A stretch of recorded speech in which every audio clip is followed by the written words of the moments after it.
Bon, tu pensais que le feuilleton Netflix qui rachète Warner, c'était fini? Eh ben non, puisque Paramount contre-attaque avec une offre de 108 milliards de dollars pour acheter Warner Bros. Pour rappel, donc Netflix en proposait 82 milliards, ce qui est déjà colossal.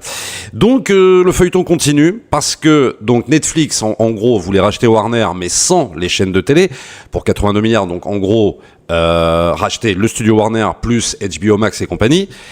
Sauf que Paramount lui veut racheter Warner avec toutes les chaînes de télé. Donc qui comprend CNN, Eurosport et compagnie. Et il y en a beaucoup. Voilà.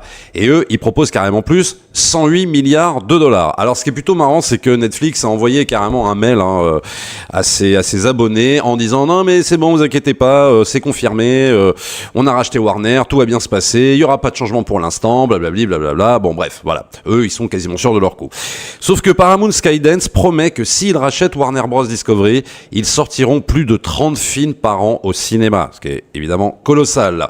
Ils garantissent aussi un vrai délai d'exclusivité en salle, c'est-à-dire une vraie période au cinéma avant que les films arrivent en streaming. Donc évidemment, ça crée un avantage par rapport à Netflix.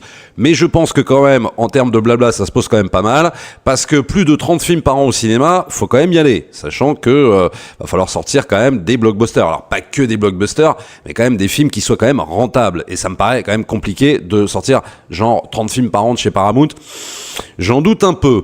Alors, il est vrai que aussi, il y en a qui disent « Ah non, faut surtout pas que ce soit Paramount parce que Donald Trump, il est proche du patron de Paramount et tout ça, et donc il y aura plus cette garantie en fait de liberté. » Sauf que quand tu vois, par exemple, que South Park, qui appartient donc à Paramount, ce qu'ils mettent comme charge à Donald Trump quasiment à chaque épisode, tu te dis oui, je vois pas pourquoi d'un seul coup, ça y est, ils auraient plus leur liberté, en gros. Voilà. Bon. En tout cas, feuilleton à suivre encore, tout n'est pas fini. On aurait normalement la réponse définitive, qui va gagner cette bataille entre Paramount et Netflix pour acheter Warner.